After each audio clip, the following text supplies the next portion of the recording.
Good morning, ladies and gentlemen. Good morning to you. So, who's excited about the party this evening? You see, just one or two. Nobody's really admitting to this.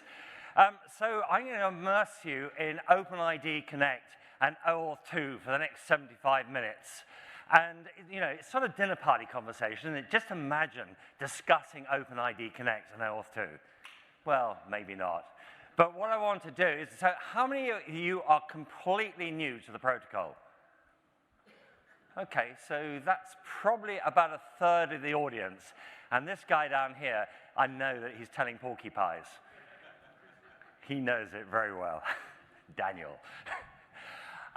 So the idea behind this is really so that we can understand it sufficiently that when someone comes along with an app and says, oh, it's an OAuth 2 app, we need to deploy it, is what do we need to do in Azure AD? I'm going to talk about it from a conceptual level today. If you want to get into actually what happens on the wire and do tracing and some troubleshooting, so really get down into the sort of really depths of it and completely understand it, I would recommend coming along on the session tomorrow as well. Okay, so I've built this one around 3 challenges. We've got challenge number 1, which is to manage secure access to resources regardless of where they're actually physically located. So are they on-prem? Are they in a partner organization? Are they in a private cloud? Are they in a public cloud? Wherever they are, we want to have secure access to those resources. And again, varying security realms. So it might be in our environment, it might be in a partner environment, so a completely different security realm. We need to deal with that. Challenge number 2 is we want to allow a user to give an application limited, and that's the key, limited access is to resources that the user owns. And you've probably all seen this, you know, when you've logged in with a Facebook account or a Google account and you get prompted, do you consent to this application doing X, Y, and Z? Okay? So I want to see exactly how that works. Challenge 3 is making it work across all sorts of different application types. And we've got lots and lots of different application types. We might have a website which you're talking to through a browser, all right? We might have a website where we connect to it and it throws a whole bunch of JavaScript into the browser. So now it's actually, the code is running inside the browser. Of course, we need to support mobile devices. We need to support desktop devices as well. And we want all of this just to work seamlessly, okay? Our 3 challenges. So let's start off on challenge number 1. Traditional solution that you had resources, they probably had their own identity store that went with it, so multiple identity directories, and then you were going to be prompted username and password for each of those identity stores. Now, what name did you use? Well, in the early days, you probably choose a name. These days, you're really encouraged to use your email, all right? So same name on lots and lots of stores. And then, of course, possibly the same password in lots of different stores. So be absolutely honest. You can hold your hand up. Nobody else in the room will see you. How many of you use the same password on more than one website? Yeah, the statistic is 49%, and that was very close. If you want to have a look at the issues about using the same username and password, multiple websites, etc., have a look at a website called Have I Been Pwned? And probably you have been pwned at some times because you'll have used Dropbox, you'll have used LinkedIn, and these databases were stolen and the usernames and passwords published up on the dark web. All right? And this is where Microsoft's leak credential detection really comes in, actually finding those leaked credentials and then flagging users with leaked credentials. So for each resource, the associated directory is actually the source of authority for authentication and for authorized access. Okay, that's a key takeaway from this slide.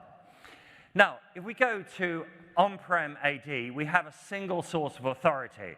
So with on-prem AD, All the authentication information is held in a single directory, and I know it's a distributed directory, but effectively a single directory, and also authorization information can be in there. To get this to work, we need to use Kerberos. We need devices to be domain joined. So it just doesn't work across the internet. It doesn't work really very well across security boundaries. So it just doesn't scale. Right, what we need is something that is going to work cross-boundary. So we want to take an application, and we want that application to be anywhere, right? On-prem, partner organization, in the cloud, wherever. How do we authenticate to it? Exactly the same way. So we've got an application that we're authenticating to, we lift it, we shift it, and it still works. Great, that's just what we want. Then we've got the users to deal with, and the users could be from our own org, they could be from a partner organization, they could be a consumer or customer, and of course, device equals anything. Okay, again, it's confession time. You can be totally honest. You see the little one in the middle, how many still got one of them? I think that's about 5. So congratulations to those. You obviously only make phone calls. So the next thing is our users. Where is their identity stored? Their identity could be in their own org, they could be in a partner org, a third-party enterprise identity provider. Anyone heard of one of them? Yeah, which one would someone like you to choose? I heard that. Someone said Okta. Anyone heard of Azure AD this week? So third-party identity store, a social identity provider, maybe a Gmail account, and so on. And what we need to do is bring this whole lot together so it can work. And this is where federation comes in. Federation joins it all together. And federation just means trust. Right? An application will receive a token, right, which will prove a user's identity. They will trust that user because they trust the identity store that has actually authenticated that user. Right? So that's what we're really talking about.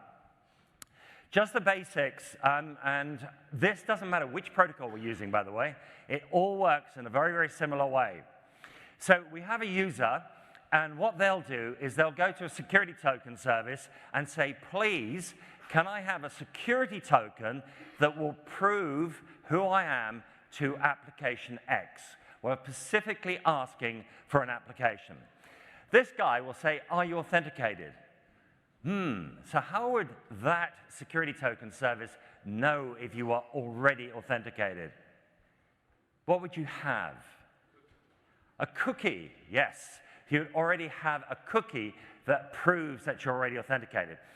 But if you're not authenticated, there's 2 options. It could authenticate you against its own identity store, or it could say, I can't authenticate you, but I know someone who possibly could, and redirect you up to another identity store. Sign into that identity store, you'll get a proof of authentication from that identity store, which you pass back to the original one.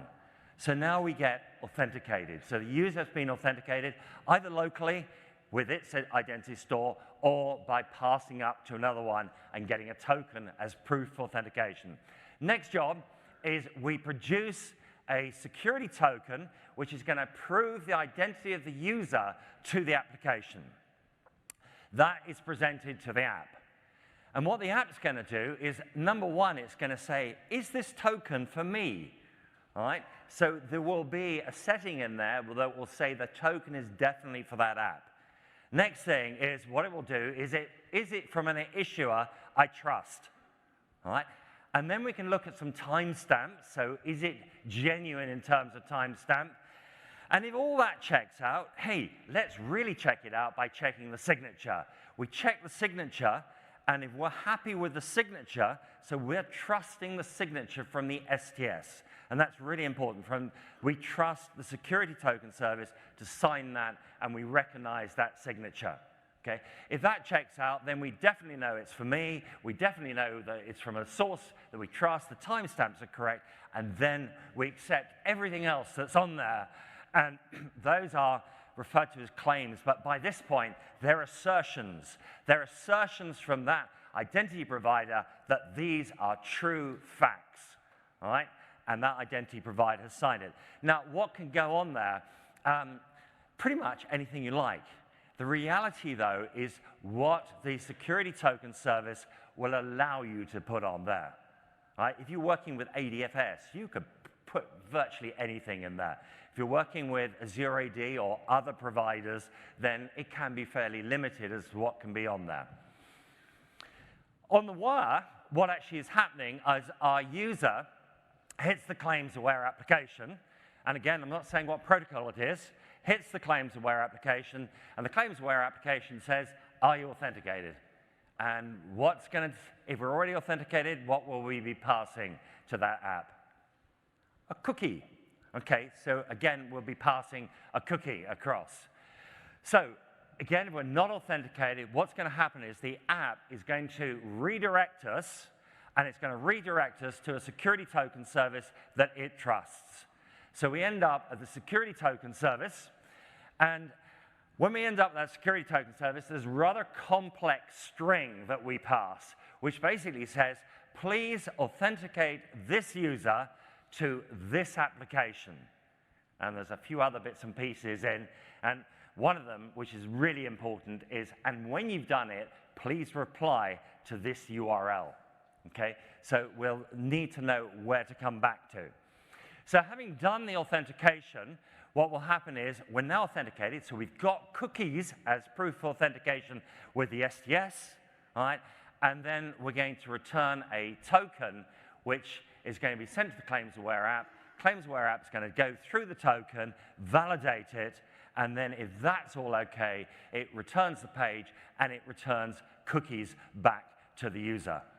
Okay, so that's the process. Again, I haven't mentioned the protocol, because that's how all the protocols work, basically. What will happen is that redirect string will be very different depending on the protocols that are used. The endpoint we go to will be different depending on the protocol. If you want to see that string and the details of the string and how to do a trace of all this, then definitely come tomorrow's session. Okay, so all of this will be transported in a nice, secure TLS tunnel using HTTPS. So, protocols. WS Star, WS Federation, WS Trust, very, very much championed by Microsoft. All right? They were very keen on this protocol, and you saw it in their early claims-aware application. Particularly, you saw it in SharePoint being used, WS Federation. SAML is extremely popular in the industry, and there's an awful lot of SAML apps out there that you'll want to integrate in. And then moving forward, we've got Open ID Connect and OAuth 2. Okay, so honest again, time. How many of you think OAuth 2 is an authentication protocol? Not a single hand. That is really encouraging. So how many of you don't know what sort of protocol it is? Let's ask the question a slightly different way. Okay, so at least you knew it wasn't an authentication protocol. So I'm always asked, which protocol should we be using? And the answer is, whatever you need. If you have to deploy a SAML app, all right, it's not going to suddenly magically switch over to using Open ID Connect and OAuth 2. So you will need to use SAML. If you're integrating between two federated organizations, all right, so we've got an STS over there and we're federating with an STS over there, we will probably these days be using SAML, although there's a move to be using Open ID Connect. If you're talking to a developer and they're saying, what should we be using, then you should really be seriously thinking about Open ID Connect and OAuth 2. So we'll have to find out about those. Now, somebody asked me, actually, am I going to be covering SSO? And, well, we've already sort of started to understand how SSO works because of the cookies involved. So once we are authenticated against our STS, we have cookies. Every time we go back to that STS, we just simply pass the cookies, and we have single sign-on happening automatically. So we don't have to put in credentials again. Unless, of course, we hit a particular resource, and that resource requires us to be using multi-factor, in which case we can put in conditional access, and we effectively have a step-up authentication that takes place. Now, cookies. Cookies can be persistent, or they can be non-persistent cookies. And you have that option in Azure AD. You probably have seen the sort of keep me signed in form that prompts you, and you can set, if you click yes to keep me signed in, what it will do is sets a persistent SSO session token. If you don't want to see that form, you can actually turn it off. You go to the branding, custom branding for the portal, you can actually turn it off. Now, when I'm debugging, I always use session cookies, because I know when I close my browser, the session cookies are gone, and I'm going to have to re-authenticate. So troubleshooting, having that authentication that you have to do is really, really useful, because what it does, it tells you where you are in the cycle. SSO turned on, and things just happen, and you go, oh, where was I? All right? But at least with that prompt, if you're tracing, you've got a really nice checkpoint. So if you go for a session cookie, session cookies have a lifetime as long as the browser's open. They also have a 24-hour lifetime, which is renewed if they're used. But if you leave your browser open and you go away for a day and you come back, you will have to log in again. Unless you come back, of course, within 23.555 hours, or even 23.9999 hours. Depends how good their timer is, of course. But that's, and then if you go for a persistent cookie, it's 180 days. But if you're using it, then that's automatically renewed as well. So what I want to do is just do a little demo of actually looking at single sign-on. And we'll start off in here actually looking at a OIDC app. Okay, so this is using Open ID Connect. And this is an anonymous page. And actually, I have a masterclass on this. And this is just one of our test harnesses that we use. So I'm going to go for hybrid flow. Don't worry about what hybrid flow is at the moment. We'll come to that. So I'm logging on as my user, John. And we're going in, and we've signed in, and I now have an ID token. I also have a code and things, and I can convert the code to a token. So just to introduce the concept, and we'll come back to it, an ID token is used as proof of authentication of the user to the application, and an access token is used for going from that application to a back-end web API. Right? But we'll come back on all that. But we can actually see them in here. This is going to the graph.windows.net API in here. And down here, we can actually see some permissions. So user.read, user.read basic, all. Again, we'll talk more about those later on. OK, so that's got me signed in. So let's go back and let's find another app to sign into. So I'm going to a SAML app now. And this is a SAML app. Again, anonymous page. And I click login to log in, and automatically signed into SAML. So we've gone straight into a SAML app. Next, we'll have a look at another app. And this time, I'm going to a claims app, which is WS Federation. So again, signed into the claims app. And you can see that I'm John Williams, exactly the same person. And what we'll do now is just have a bit of fun. We'll go through the Azure AD application proxy, and we'll sign in automatically to an on-prem Windows app. So I'm going down through the proxy. It's using Kerberos constrained delegation. And you can see I've just signed in using Kerberos. All right, so complete single sign-on going on here. Let's now go to the Access panel, or the My Apps portal. And we arrive at the My Apps portal. And what I've got in here now is I've got a Forms Auth app. Okay, this is an app where I have to supply a username and password. Well, my user, John, is logged in, so a password vault has been unlocked for him. And inside that password vault are the credentials to inject into my Forms Auth app. So I'm going to go for my Forms Auth app now, and watch carefully. You'll suddenly see the credentials injected. So hopefully, yeah, there we go, just injected. And we're now with the Forms Auth. So OIDC, Open ID Connect, SAML, WS Federation, Windows on-prem, Windows Auth, the Access Panel itself, and the Forms Auth, all SSO, which I think is rather nice. Let's just show you one last thing, which is the step-up authentication. I'm going to go to the My Apps panel. I've actually got this set up for another user, and I'm logging in as David in here. So to log in as David, and okay, username and password for David. But let's go to portal.azure.com, and here we've got a conditional access policy that says we need MFA, and it's asking for a code. Well, I'm using a UbiCo authenticator, and what I'm going to do is take the authenticator value and push that in, and having done that, I've actually authenticated with a UB4 key, and I'm logged in.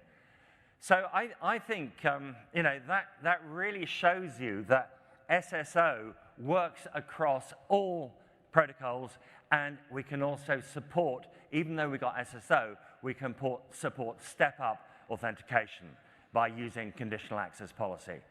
So challenge number one was to manage secure access to resources regardless of where they are.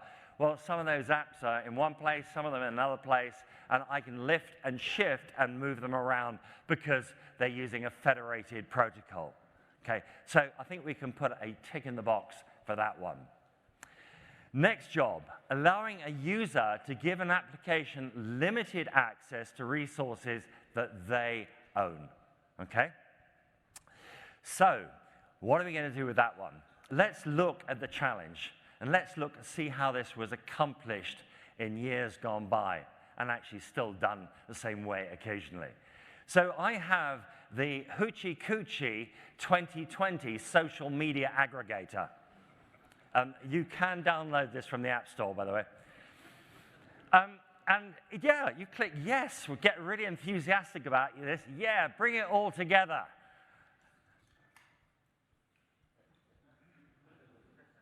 How many of you are going to fill this page in? Believe it or not, this was very, very common. And what we need is a solution. How can a user consent to an application having restricted access to a set of resources, right, that they own? Right? How can that be done for a user? And you know, what we do is Facebook, that's our account, we own it, but we may just want to share a little bit of information from there to the Hoochie Coochie 2020 social media aggregator. We don't want to give them our Facebook username and password. Okay, so this is where OAuth 2 came on the scene. So the concept behind OAuth 2 is that we have app number 1 and we have app number 2. App number 2 is probably a web API, okay? And app number 1, it could be, and this is the beauty of this protocol, it could be a website, it could be a native app which is running on your mobile device, a native app that is running on your desktop. It could be a single page application, which is our browser-based application, you know, using Java and actually just working out of the browser. So that's the beauty, is it copes with all of that. Now, what do we need to go from app 1 to app 2? Well, app 2 probably, I say probably, moving in that direction is going to be RESTful, right? And if you're interested in REST APIs, you can go on the internet and you can find people have written dissertations of what about a REST API is. But a really simple view of a REST API is it's an API that we communicate with using standard HTTP protocol. So get, post, put, etc. Okay? We find what we're after from the API with a well-known URL. And a very, very important point is this guy is stateless. All right? So you couldn't possibly give back a cookie because a cookie would be stateful. So every time we go to it, what we need to do is pass a token that proves app1 is authorized to access app2 every time we go.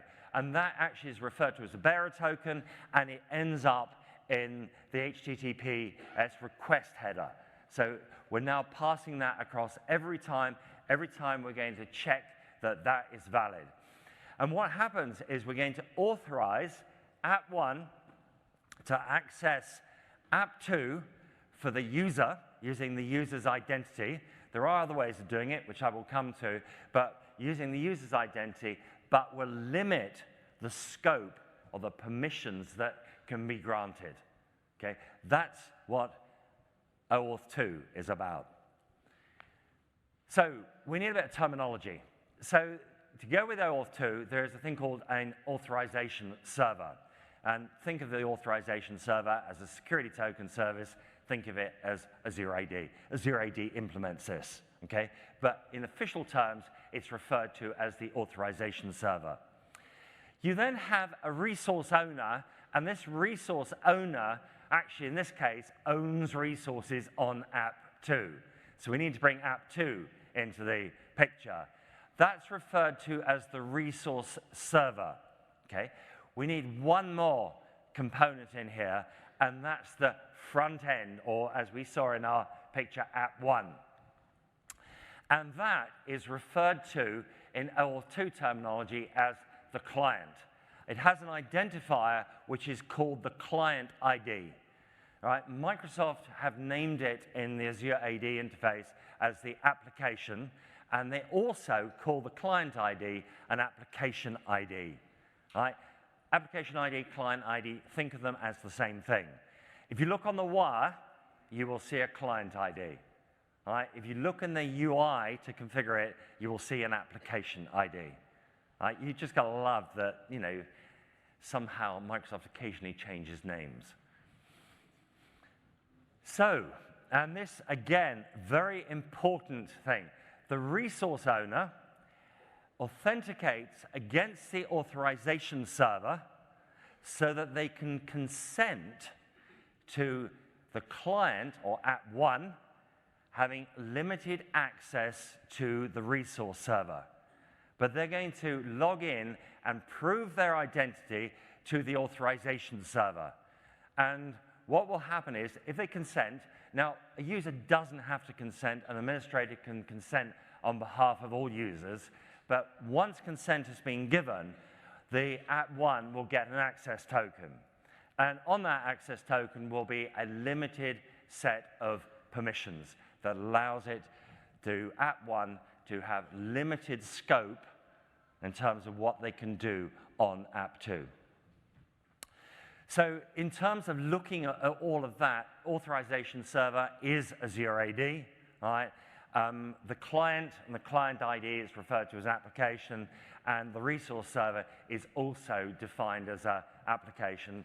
And so that's how that hangs together. And the resource owner, of course, is just a user in the directory. And that user could be any type of user.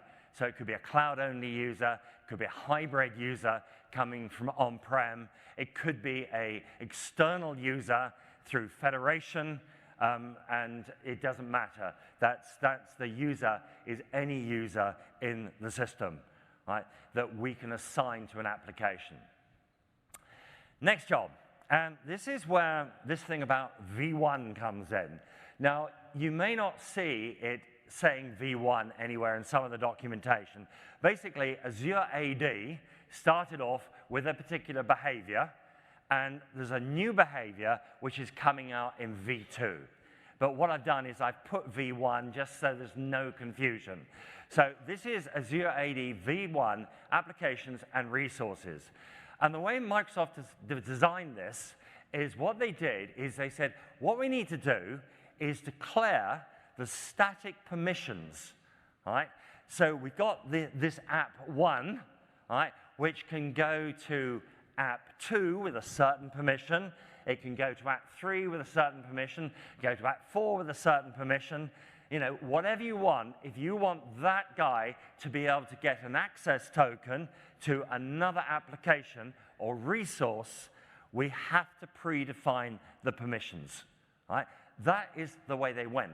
Now you say, hang on a minute, this is standards-based, all right? OAuth 2 is a standard, it's a framework. So it leaves gaps for interpretation. And one of the gaps was, how do we actually do this, all right? And Microsoft decided what we'll do is we'll add a parameter, which is called the resource parameter. So when you want an access token, you simply ask for an access token. Can I have an access token, please, to app 2? All right? And it says, yeah, here you are. What does it put in the permissions field? It puts in the permissions field, which is the scope. All right? It puts in whatever's been statically defined. All right? So that's how it does it. So we ask for a resource. And the industry sort of mainly went a slightly different way, and V2 will more closely align to the way the industry has actually gone. But I'll talk about that in a second. So this creates quite a number of issues for us, because we've now defined that app 1 can go to app 2, app 3, app 4, all sorts of different apps, and then consent comes along. And we want to ask the user to consent. And suddenly, we're going to say to the user, please, will you consent to app 1, going to app 2 with read permission, going to app 3 with read write, going to app 4 with read write, delete, and something else, going to app 5 with auditor permission, and you go, oh my goodness. All right? Have you seen those consent screens that are really, really long? All right? And you may have seen them on your phone, all right? When you put the flashlight app in, and it says it wants to access your contacts. And you're thinking, hang on, it's only a torch. Why does it need to access my contact? And then you say, oh, damn, it's dark. I need the flashlight. So you say accept. It's very, very common. So that's one thing, is the whole thing about consent. The other thing is that it requires the developer to know in advance what they want. And if you need to change these static permissions, what you need to do is destroy the consent that's been given and get the user to reconsent. So not particularly great. But, you know, this is a growing protocol. Nobody really knew how to interpret it. So it's not a bad thing to have done. It was the way that they chose to do it. Some consents require administrative privileges to be consented to. So there's a page, and that is fairly horrendous. So what we've got here is we're actually asking the user to read all users' basic profile, sign you in and your profile. And actually, that is because we want to go to the Azure AD to actually sign the user in the first place. And then we're going to exchange online, and it says read all users' basic profile. You think, hang on, haven't I already given that? You know, or been asked for that. And again, this can get really complex. And then access my API. What on earth does that mean? Oh, well, I want to use the app, so click consent. All right, so it does create quite an issue.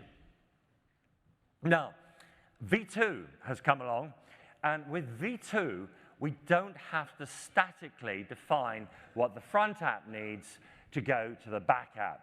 What we can do is when we request an access token, we can say, please, can I have an access token?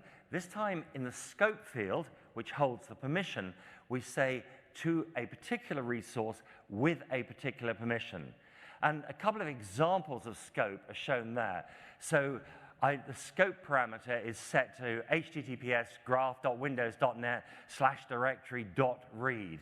And there's another example there, /directory.write. So in the scope field that we're asking for, what we're saying is, I want to go to that resource, and I want that permission to that resource. No longer are we saying, I want to go to that resource and give me whatever's been statically defined. We're now actually asking for specifically what we want. And the really great thing about this, if you just need to sign the user in, you absolutely ask for the permission to sign you in. So now the user's being prompted, are you happy with the application, logging you in? Yes, I can understand that. And then you could go, this app could be a calendar amalgamator. And you can go to the page where the user clicks on calendar amalgamator, and the page could actually say, look, if you want to amalgamate your calendar, I need a bit more permissions to do that, and you're going to be prompted to consent to giving access to the calendars. If you're okay with that, carry on. And then the user goes, and then the consent framework pops up a screen asking for the additional consent.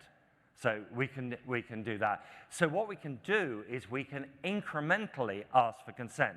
So instead of this huge ask it all up front, ask it when it's relevant and makes sense. And we can actually put into our actual web pages a little bit more context as to why we're asking for that consent. So that's a really, really good feature. So we're dynamically asking at runtime for the permissions we need, but it gives us this incremental consent capability. It more closely aligns with what others have done in terms of their OAuth 2 implementations, but it does give the great benefit of incremental consent as well. Now, this is a very, very interesting one. Revoking consent. This doesn't exist anymore in the UI. It did until about 2 weeks ago. And I was feeding back to the product group about my consent experiences. I thought it was time I fed back some information. And when you clicked on, there's the application. So we're looking at the OIDC Azure 2. We're looking at it in the My Apps panel. And there were 3 ellipses, 3 dots. You click on that, and you get this little drop-down list that says open, as in go to the app, get info, as in what have you consented to, or remove. All right? The problem is that the UI enumerated, all right, the static consents. So what would actually happen is you would see the static consents, and if you looked at a V2 app, you would see absolutely nothing. All right? So what they should have been doing is actually enumerating consent objects, which I will get into tomorrow as to how we can actually do that. And that's what should have been displayed. So the quick solution to this was, well, the information's not right, so let's just remove get info. So get info has disappeared. But I'm allowed to say this, I expect to fix soon, and the new My Apps experience Microsoft are actually building at the moment. So there will be a preview of that coming out, and this will be fixed in that preview. So have a look at that. So this is about the Access Panel new UI experience in there. OK, some permissions require admin consent. So, and if you're going to ask for admin consent, it's an administrator who's going to go in and consent to everything. We've got to know exactly what they're going to consent to. So we have to statically define the relationship between the front end and the back end systems, right? To be able to sort of say to the administrator, this is what you need to consent to, because they're basically consenting to everything that can be asked for. So V1 already has static. There's a grant permissions button in the UI you can click on. Alternatively, in the, when we go up to Azure AD, we can add prompt equals admin underscore consent, and it will bring up the administrative consent page. Right? With V2, there are no static definitions for delegated permissions, but we will need to add them for any administration permissions. Right? So that has to be added in. And we can do it. We can actually give the consent. There's a new URL which ends, you've got your tenant ID, ends in admin consent, and then question mark, and it's all the sign-in parameters. So when we go up to Azure AD, the endpoint has admin consent in the endpoint now. The other V2 differences, and I'm not getting, there are quite a few subtleties as well. The nice thing about it, apps can actually use an Azure AD identity, or they can use an MSA identity. How many of you have heard of ADL, Active Directory Authentication Library? Okay, so that's about half. They're using the V1 endpoints, right? And you've probably, if you've used PowerShell in AD, then ADL's popped up with a web view where you put in your username and password, right? With the V2 endpoints, there's the Microsoft Authentication Library, MSAL, right? And that is leveraging those points. And those two will come together at some point. We'll sort of move into a MSAL world, right? So ADL will sort of fade out. But you know, the exact timing on that, yeah, it's not completely clear at the moment. So should I use the V2 endpoints today? Quite a lot of developers are doing that. I put a link. It's the easiest way if you want to know if you should be using. If you want to use Microsoft MSA identities, then absolutely it's the V2 endpoints. But if you're not, if you want incremental consent, it's not really there complete yet. But you know, if you want to start looking at that, it's V2 endpoints. Okay, so what I want to do is have a look at the consent that's going on here. So just look at the OAuth 2 consent.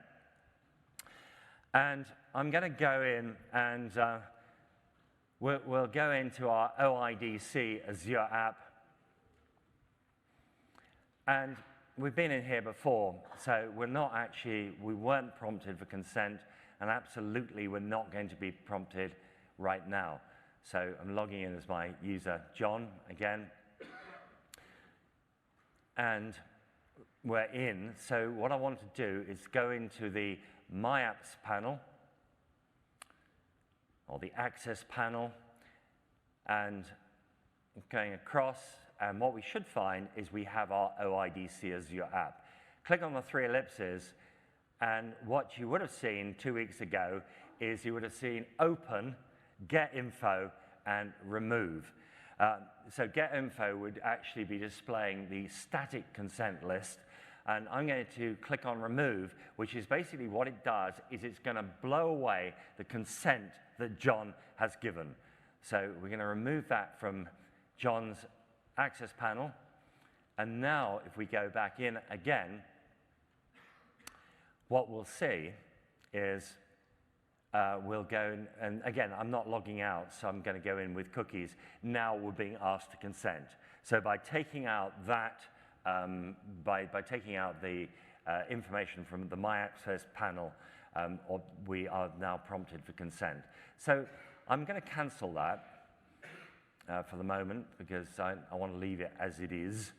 I'll go back home on there, and I want to go with hybrid flow with admin consent. So this time, we're going to the admin consent endpoint, and well, it's the same endpoint, in fact. We've just got prompt equals admin consent, and sign in. And this now is saying permission requested, accept for your organization. So this is going to accept for all users, all right? So if I accept that, no user's ever going to be prompted again. And so that's an option. Again, I want to leave that for the moment. So no consent's been given. And I want to go to my OIDC V2 test harness. And with my OIDC V2 test harness, what I can actually do, I can ask for different actual scopes. So in the top one, for instance, is graph.microsoft.com/calendar.read. So the resource is graph.microsoft.com, and in fact, let me just do that. The resource is graph.microsoft.com, and the permission on graph is calendar read there. So I'm going to select in here, we'll select that one. I'm also going to select Open ID, and I've got Open ID selected. So this is, when I've got Open ID selected, it means I will be using Open ID Connect. I'm just going to update the string that I'm going to ask for, sign in with hybrid flow. And having signed in, I've got the permission request that's coming, and what I'm going to do is I'm going to accept that. So I've now accepted it, and if we go down and have a look at we'll go and do it again, but we'll modify this now, so we've got mail read as well, all right? And what's going to happen is I'm going to be prompted again, and this is a very interesting question, is if you've already given consent and you're consenting to something else, an extra, should you show what you've already consented to? Or should you just be showing the new consent you're giving? It's a quandary that will have to be sorted out. So these, by the way, these forms which are showing consent have been changing on a fairly regular basis. So I'm just going to accept that. And now what's happened is I've actually got all of the consents, and I will have all of them, and I can actually request an access token appropriately. So that gives you a little bit of an idea of how the consent framework works. If you want to get into a bit more detail, what I'm going to do is show you how to enumerate what's actually being consented to with PowerShell tomorrow, and we'll tie that up together. In terms of authentication, there were some really, really big mistakes made when this protocol first came out. So OAuth 2 came out, and OAuth 2 at one said, hey, look, I've got an access token. If I look inside it, what I can see is the user, all right? And it's signed. Therefore, it's proof of authentication of the user. Absolutely not. That access token is nothing to do with that one. That access token is a contract between your STS, or Azure AD in our case, and the back-end resource. The audience on that access token is the back-end resource. And what happened is, because that one took that as proof of authentication, it made it really easy to take the token and replay it against all sorts of websites. And lots of websites got hacked, right, that were using things like Facebook and Google for authentication. Right? So what they did is they layered on top of OAuth 2 a proprietary protocol. And this existed for a while. That's all now come into a standard, and that's where we get Open ID Connect as a standard. So Open ID Connect layers on top of OAuth 2, and what Open ID Connect is doing, it is authenticating the user to the front-end application. All right? Going from the front-end application to the back, where we need an access token which authorizes the front-end app to access the back-end app in the user's behalf. And when we look at what the token formats are, OpenID Connect mandates a JSON Web Token format, whereas OAuth 2 doesn't specify the token format at all. So some implementations of OAuth 2 use a proprietary token, binary blob. You've no idea. You can't look inside it. The only person that can understand it is the back-end web API. And what can actually also happen is the back-end web API may not be able to understand it either.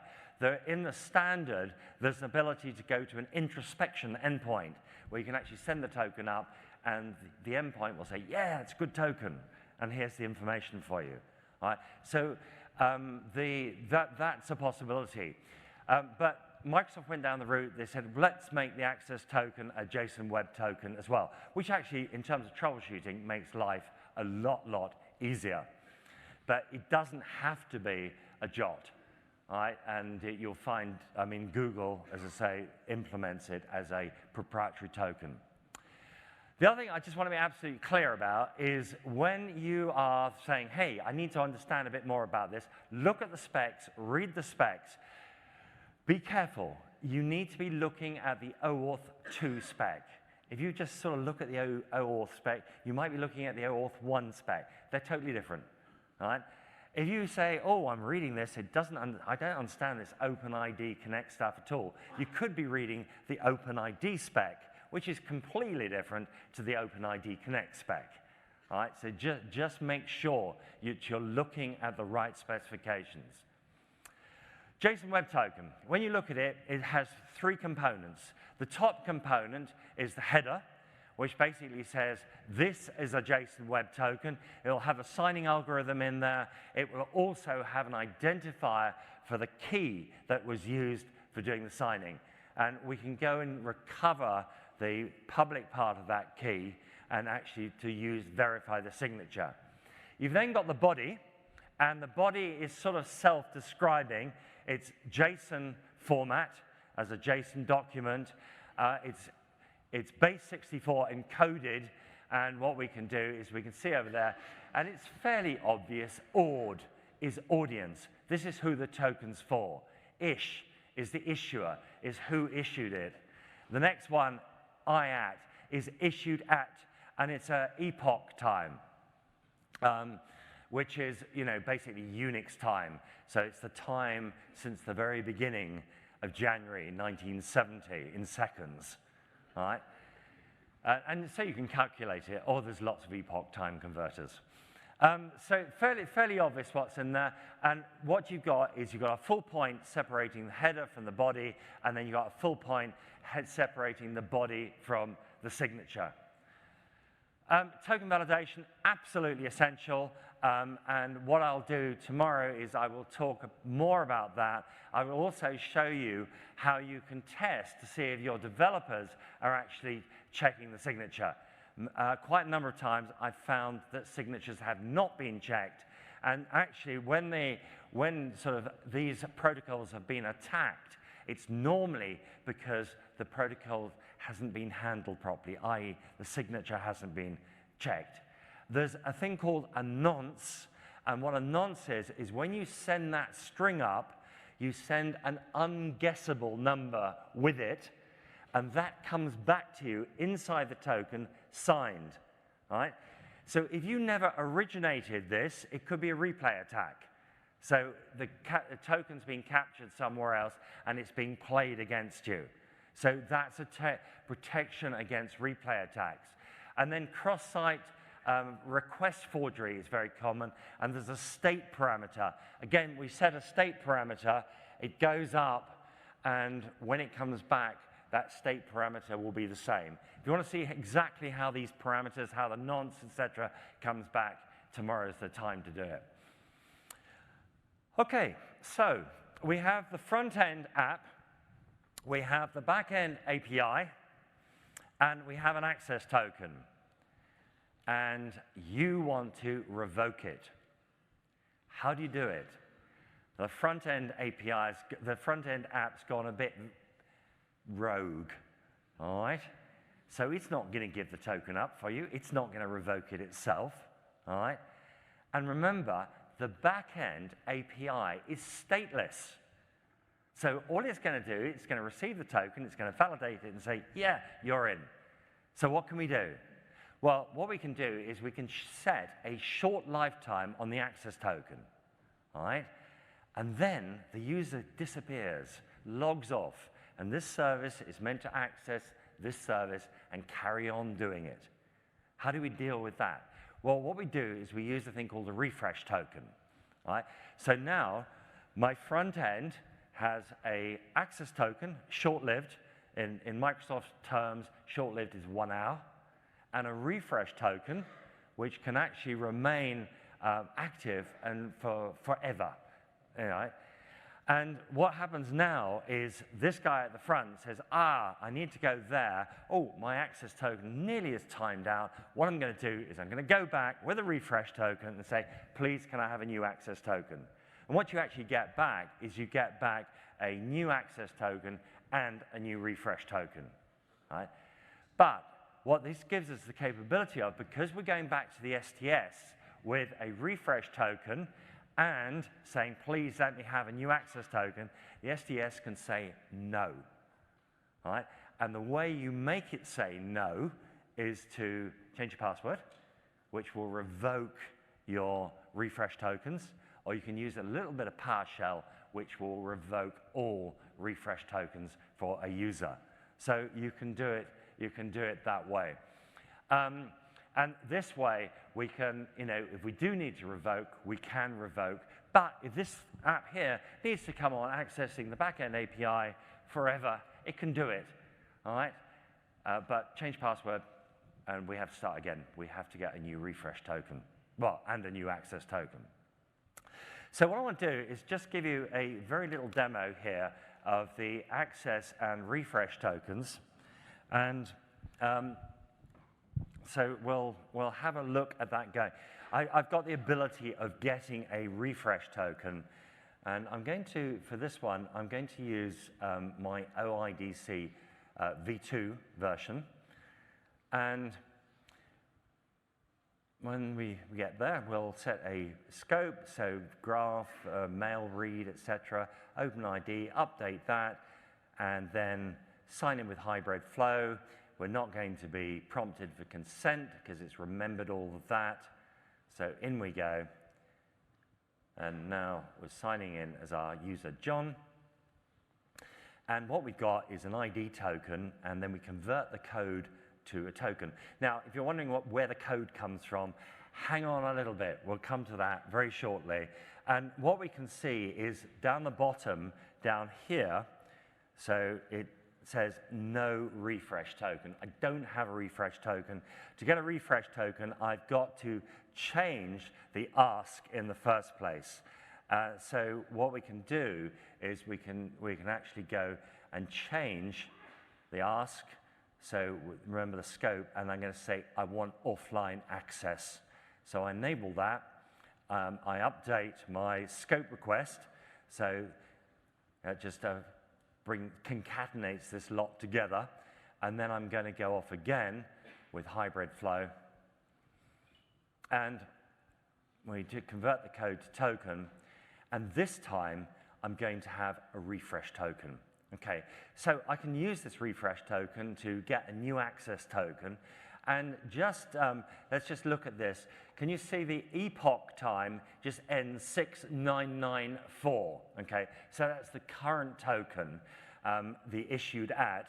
And what we'll do is we'll actually go and now use the refresh token, and we'll see the epoch time updated, i.e. we've got a new access token. So going to refresh here.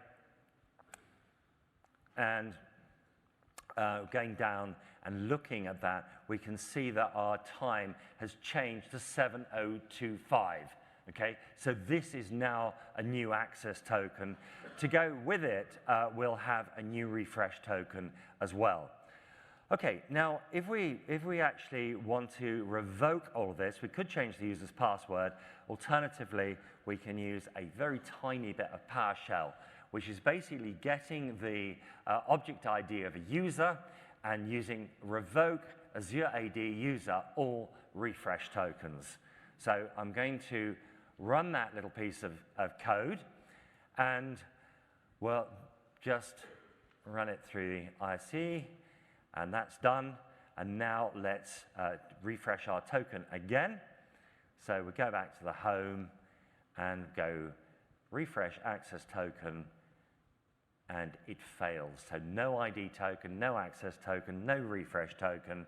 So we would have to start again and get the whole lot again. Now, one of the things that is interesting is a lot of work's gone on between the server and Azure AD directly. And what I can do is I can look at the back channel. And if we look at the back channel, and I'll show you exactly how this is done in tomorrow's session, it says the provided grant has expired due to it being revoked. All right? So really nice, clear error message. The thing is, will your developers actually log this, and where would they log it? Because if you don't, but back channel tracing will save you hours of troubleshooting time. So, right. So that's basically the refresh token for you. So, what have we got? We're doing pretty well. Challenge number one was to, have these apps absolutely anywhere with federation, and SSO does it for us. Challenge two was allowing a user to give an app limited access to resources that they own. And we've now done that with the OAuth 2 protocol. But with the OAuth 2 protocol, we can also layer on Open ID Connect, and we can authenticate the user to the front. Now, what you could do is say, I'm not interested in going to back end, so just use Open ID Connect, and you can authenticate to the front end with that. Okay? The last challenge is at making it work across different application types. And this is where we have different apps. So we've got a website, we've got a user sitting in a browser. Well, what we can do is use Open ID Connect for that to work. We now want to go from the website to a back end, and that's where OAuth 2 fits in very nicely with an access token. We've now got a single page app running inside the browser. All right? So this gives you a really good, fast experience, right? So what happens is the browser connects up to the website with Java piled into the browser. Everything runs beautifully in there. But we probably want to render data. So how do we do that? We go off and get ourselves an access token, and then we can go directly to a web API. Next job, native apps. Again, we could be using OAuth 2 and access token. And then we've got this last one down here, which is a server that wants to go and get information from the back-end web APIs. And this could be a server that's trawling your data, doing some sort of consolidation, repackaging the data, or whatever. And we don't want to go with an identity of a user. We want to go with the identity of an application. And this is where we can have this, what's called the client credential flow, which gives us the ability of going with the identity of the app, right, which is in Azure AD terms, is the service principal of the app. We're going with that identity to the web API. And that's, again, using an access token. And then finally, if you've got a web API that needs to go to a web API, what we can do there is we can use act on behalf of, again, an OAuth 2 token. Now, this is where things will probably eventually end up, unless, of course, somebody comes up with a totally new protocol, and it all merges into that.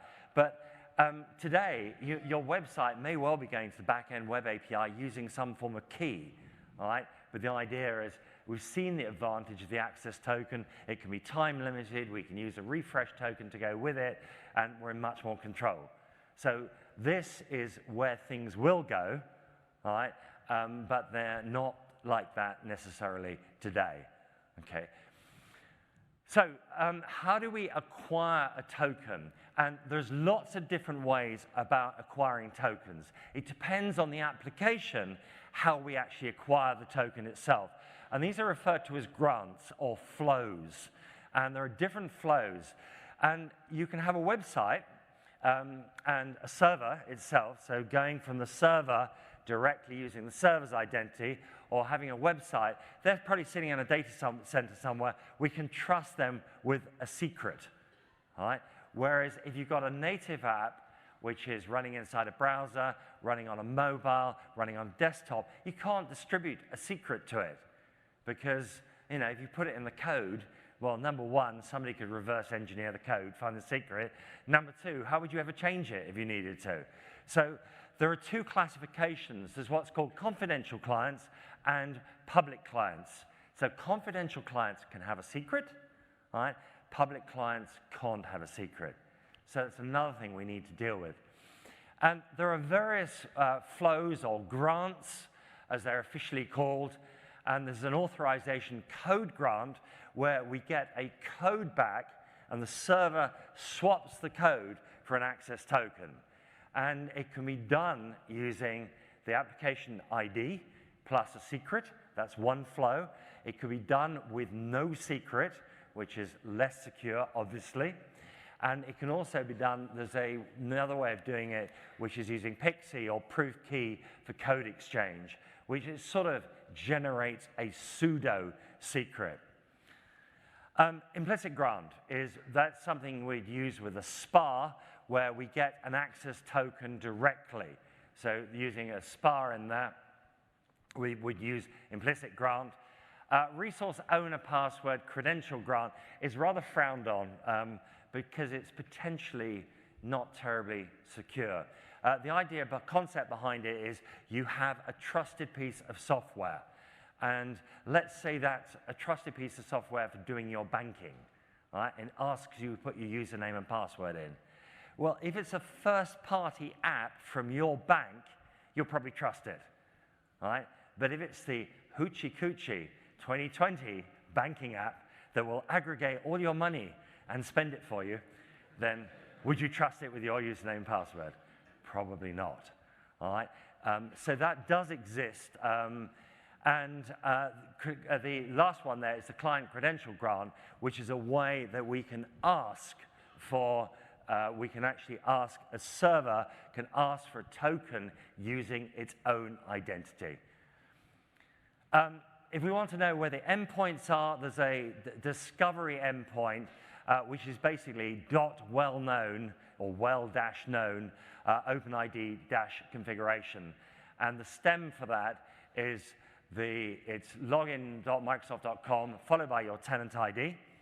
And if you've got the v2 endpoint, you pop v2.0 in there as well. And this gives you the endpoints. Where do you go to get authorized? Where do you go to get an access token? Right? It's all contained in here. Where do you go to get the keys to validate your signature? Again, contained in here. And it also shows you different capabilities, which I will talk about tomorrow. Okay, hybrid flow. So this is one of many, many flows, but I just want to go through this and so we see how it works. So here, we hit our application. The application says you're not authenticated, redirects you up to the security token you trust. Goes to the authorization endpoint. Where do we find the authorization endpoint? By looking in that previous document, all right, which is a JSON document. So we then authenticate the user, and if necessary, request consent. Having done that, the next job is we return an ID token and a code, right? That's returned back to the resource owner, and it flows through the resource owner's browser. If you want to know how that's done, again, I'm going to go into all the details of this flow tomorrow. So now it arrives back at the application. So what we've sent back is an ID token, and the application can validate the ID token, proof of authentication of the user. It's now got a code, and that code, by the way, is very short lifetime, 10 minutes by default, right? So it's a 10-minute lifetime, and so within 10 minutes, we need to go on the back channel up to our authorization server, in this case, Azure AD, and we say, please, can I have an access token? Here's a code. Here's my identity, which is your client ID. Here's my secret, all right? And after that, you get back a response, including the access token and ID token. So now what we do is we take the token and we play it against the API endpoint. That's the access token. And then we can finally close the loop off completely. So that's hybrid flow. There's lots of different flows, but really the flows are just about what we need for the different application types to get tokens. All right? That's the reason for the different flows. Also, as I say, referred to as grants.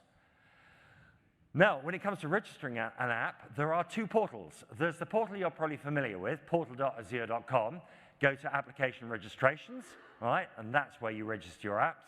If you want to work with v2 endpoints, today there is another portal, which is apps.dev.microsoft.com.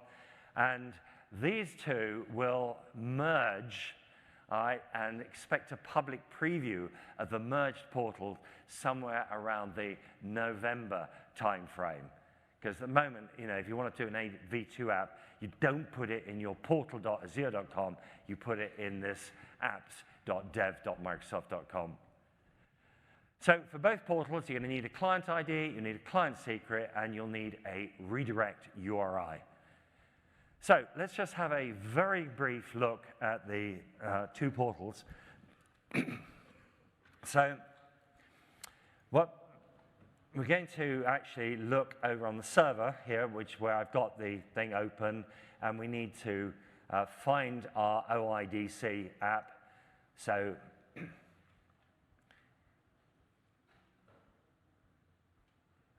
come on. There you go. So we're looking at our OIDC app, and then we've got the settings for it. And one of the settings is that we've got an application ID, right? So that's generated automatically for us. We have the application ID. That identifies when we make the request, we're going to supply the application ID. We will also need to set in a reply URL. And the reply URL in terms of security is really, really important. Azure AD will not reply to a URL, even if it's in the request string, unless it matches the reply URL in the portal. Because otherwise what could happen is you could have a rogue website which set its own reply URL, and suddenly it's got a token, right? And you don't want that to happen. So the reply URL in the portal is very important. We've then got the required permissions we can set. And this is where we statically define the relationship between the front-end app and the back-end. So we've got the different permissions. Notice the application permissions, which I didn't mention previously. Application permissions is where you're using client credential flow. So you're going as the server-to-server communication using the identity of the server. So that's the client credential flow. Delegated permissions is what we've mainly been talking about, and I've got the ability to go to a different API, which in this case happens to be Office 365 and Exchange Online. And again, I've got read user mailbox and read user shared data. And then if we want an API key, then, sorry, not an API key. If we want the client secret, it's called the key here, and we generate it at this point here. And if we go to the App 2 registration, it's very, very similar, except it's different. So it's, but basically, once you put the things into the new portal, the old portal, you'll know what to put into the new registration. The permissioning is slightly different. I have permission set in here because I set up admin consent. And if you've got admin consent, you have to statically define the permissions you want. Okay, so challenge number 3 was making it all work across different application types. So we've succeeded on that as well. So we've done the whole circle now. We've got SSO. Doesn't matter on the protocol that's used at all. Doesn't matter where the applications are. It just works. We've got the ability of doing the delegation, delegating one app access to another app, right, with a limited set of permissions that have to be consented to, and making it work across all different application types. If you're interested in getting into much more detail, I actually have a masterclass on going into all sorts of things like this.